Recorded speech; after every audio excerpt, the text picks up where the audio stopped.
So I have to tell you about something that happened to us recently.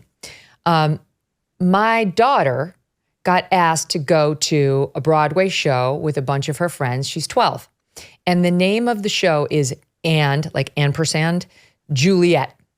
And Juliet. And I had never heard of this. And it was a very nice offer of the other family to take this group of girls to Broadway. So we're like, sure, that's great.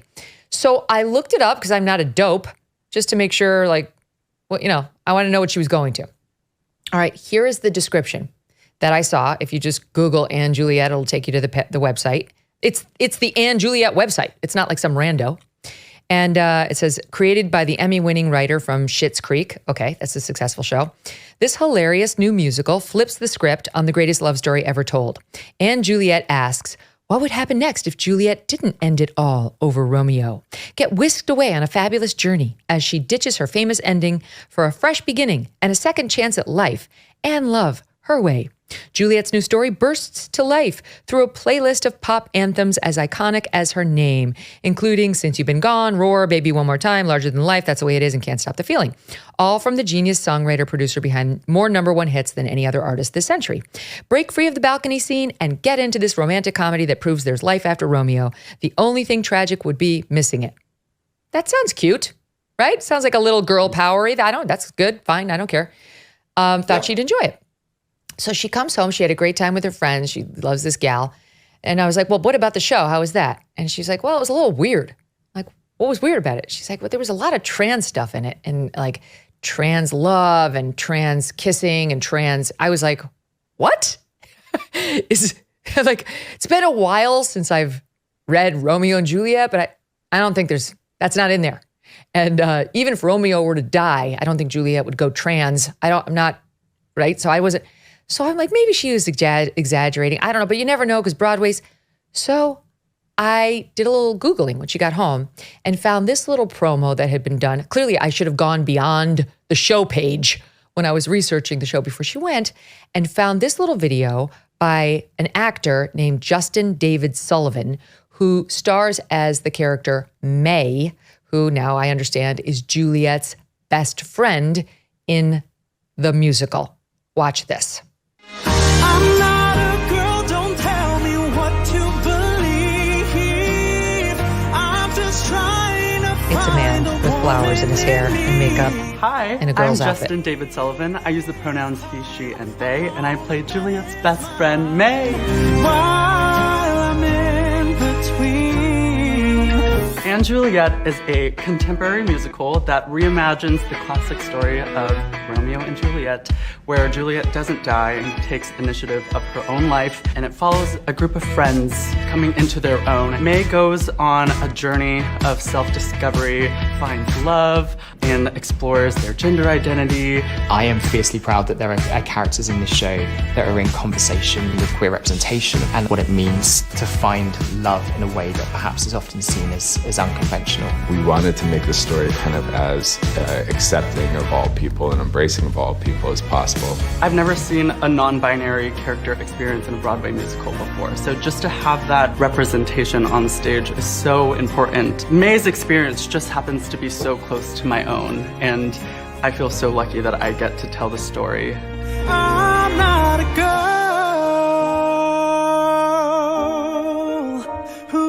This show celebrates queer love in a way that Broadway has been waiting for. Good to know. Good to know. What do you make of it? It's all a sort of, I would say to Dr. Drew all the time, and especially recently, just all roads lead to narcissism. Like we're going like, why are we in this place, or how do you figure this out, or what's this person doing? It's all just a narcissistic disorder about, if you listen to any of these people from any of these groups, it always starts with like I represent, I stand up, all the people with the horrible narcissistic disorders, all the super blowhards on the left, like when Alyssa Milano tweets, it's like, I stand up for all children. I stand up for clean water. I stand up for a government that does corruption. It's like, okay, you, you. It's all narcissistic. No one has ever brought this to the stage before. I'm standing up for the people that lurk in the shadows. Like at this point, over the last 5 years, LGBT, trans community, you guys still lurking in the shadows? Because I can't walk 5 feet without hearing about your ass. Mm-hmm. It's amazing. This was so in your face. I mean, for the listening audience, it shows two guys kissing on stage. Obviously, one of them is this guy who goes by he, she, and they, all of them, Adam, all of them, and I love it. Refused to go or to be considered for a Tony Award in 2023 because of the, quote, gendered categories. He was he, she, they were upset about the gendered categories. And it's just so happy that now we're celebrating queer love, which is not at all what I thought something based on Shakespeare and about Juliet's next chapter was going to be. How about the non-disclosure of any of this in the write-up about the show? Don't we parents get a right to make a call?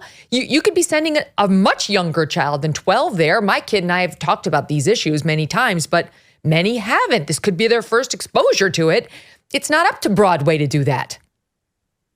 Yeah, well, listen, I don't bring it up, but there is some grooming possibilities going on here. I mean, as we learned from COVID, they don't really tell you what was on the curriculum at a lot of schools, but there was a lot of this, on the agenda and in the agenda. So I think the kind of the plan, even if it's unspoken, is we're going to say, come to school or come to a theater, come to Broadway, and we're going to, come to school. We're going to talk about reading and writing and arithmetic. But also we're going to work in some of the trans community agenda as well. Queer love. Maybe that's just the new world order, because it's just kind of popping up every place, but they don't push it out front because maybe they don't want the pushback, or maybe it would hurt ticket sales. Or if they said, listen, bring your sixth grader into school so we can talk about the transgender community, then parents would go, whoa, I don't want that, or I don't want to send my kids there. There'd be some pushback.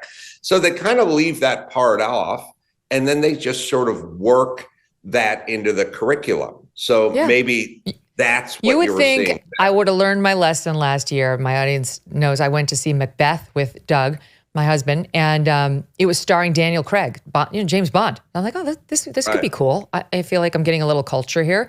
It turned out there was no set, and there were no costumes, very minimal, almost nothing.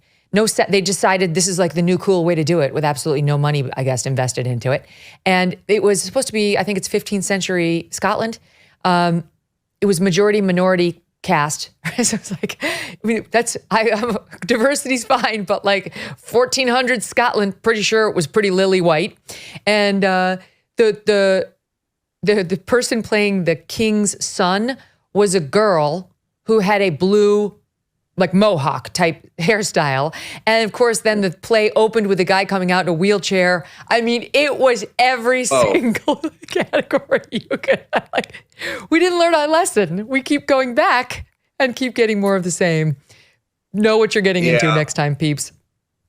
I know. I guess you just have to figure that it's just baked in at this point, and you're going to have to check. I kind of remember when passion fruit iced tea replaced regular iced tea.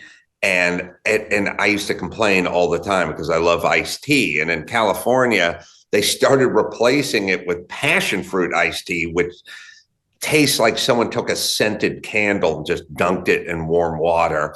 And at a certain point, and I'll come around to why this will make sense, but at a certain point, I would start saying, I'm ordering iced tea. It's just regular iced tea. And they went, yeah, it's regular. And then they would bring me passion fruit iced tea. And I'd go, this is passion fruit. And they'd go, that's regular.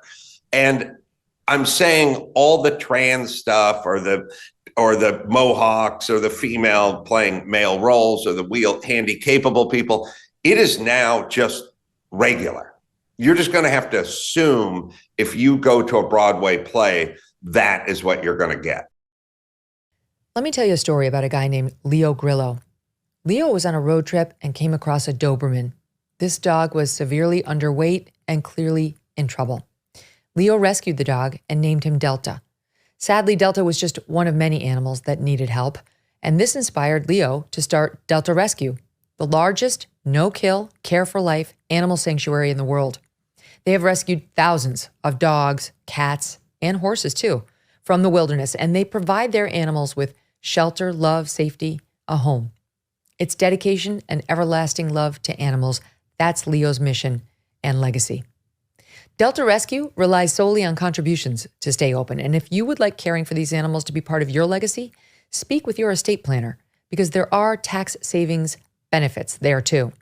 You can grow your estate while letting your love for animals live well into the future. Check out the estate planning tab on their website to learn more and speak with your advisor. We call a dog a man's best friend for a reason. You can help those who need it most.